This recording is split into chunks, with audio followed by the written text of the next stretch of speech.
Master Ando Midori taught Grave and Jaina how to fight. He's a careful, honorable teacher who is able to take the form of a mighty dragon. Midori is a grappler. He has no projectiles, so he wants to get close and throw his opponents. Every so often, he can transform into a dragon, which lets him play as an entirely different, very powerful character. Midori's normal throw is one of his most important moves. It has really long range and it does 2 damage. It also leaves the opponent standing, so they have to think quickly about what to do next, as Midori can threaten to loop into another throw. Midori's normal attacks are his chop, double strike, and sweep. By pressing the A button twice, he does a rapid flurry of punches. You can mash A and he'll keep doing more flurries. He can also cancel his chop or his double strike into this. When an opponent gets up near Midori, they might be afraid of his throw. If they expect a throw, they might let go of their controls and try to Yomi counter him. The mix-up is that instead of throwing, he can simply press AA to hit them for 2 damage. Midori's C button is a parry. It doesn't work against throws or projectiles, but if a strike hits his parry, he'll take no damage and automatically hit back. He also gains super meter for parrying. If this parry strike actually hits the opponent, Midori gains a crazy power-up and a glow showing that he's in this empowered mode.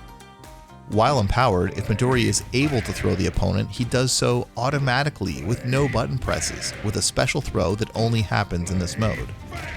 There are a lot of crazy uses of this, and Midori can even hold back to block while still threatening this throw. The opponent can jump out of this special throw, though they can't Yomi counter it.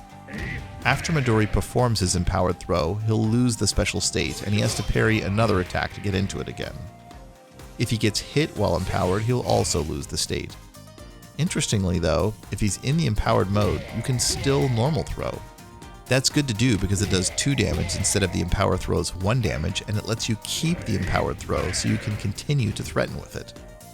Midori's B button does a flying kick on the ground or in the air. This is mainly to help him get close to the opponent. His Air C is a flying butt slam. It hits on the way down, but not on the way up, and is surprisingly safe on block, allowing for some throw setups. This is very useful in helping him get in because it can avoid a lot of obstacles the opponent might put up. Midori's jumping forward A is a fairly shallow jump kick that can lead to a combo. His jumping straight up A is a different move though, and it gives him a little extra mobility. He can steer it forward or back in the air. Steering forward can help get over projectiles and generally helps him threaten with it. Steering back allows him to attack, but pull back from danger if the situation looks bad. Midori's super, both ground and air versions, transforms him into a dragon. Remember, parrying gives him super meter, so the more moves you parry, the more you'll be able to turn into dragon form. While in dragon form, your super meter counts down, giving you a time limit until you revert back to human form. You do get to remain in dragon form across rounds. His dragon moves are generally crazy. His AA does a 2-hit attack with enormous hitboxes. It's great anti-air and it does 2 damage. He can even still do air moves after his AA. His forward AA reaches pretty far and does 2 damage as well. His back plus A is a tail sweep that reaches ridiculously far and fast. Midori's dragon form B on the ground and in the air is a torpedo that's way more powerful than his human form's flying kick. It's fast and high priority. When the ground version hits or is blocked, he bounces back and can still do air moves, such as another air B.